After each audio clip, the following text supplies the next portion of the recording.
Државниот пазарен инспекторат останува на терен. Активно ќе се следат маржите. Трговците нема да смеат неоправдано да покачуваат цени.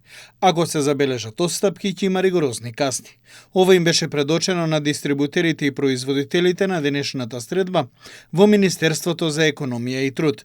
Над 700 производи ќе се контролираат, а поради борбата за зачувување на животниот стандард нема да има толеранција.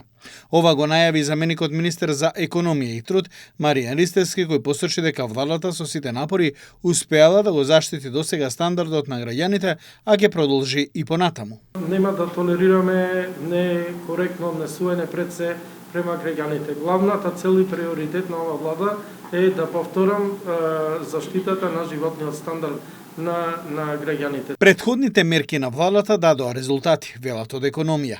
Оттаму додаваат дека статистичките податоци покажаа стабилна годишна инфлација во рамки на проектираното, а месечната инфлација забележа негативен резултат. И покрај зголемувањето на цените на енергенсите, на нафтата и нафтените деривати, ние останавме како земја со најниска цена на нафтените деривати и нафтата во Македонија, меѓутоа и најниска цена на основните прехранбени производи, а тоа го покажува и стапката на инфлација за претходниот месец.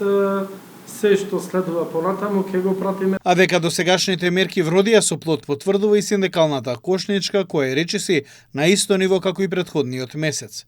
Сојузот на синдикатите на Македонија пресмета дека во јули биле потребни 68.498 денари за едно 4-члено семејство, од кои околу 25.000 денари се потребни за храна и е поевтино за 156 денари во однос на јуни. Доколку во пресметката се вклучи и закупнината за станот 60 квадратни метри, сумата се искачува на 83.873 денари.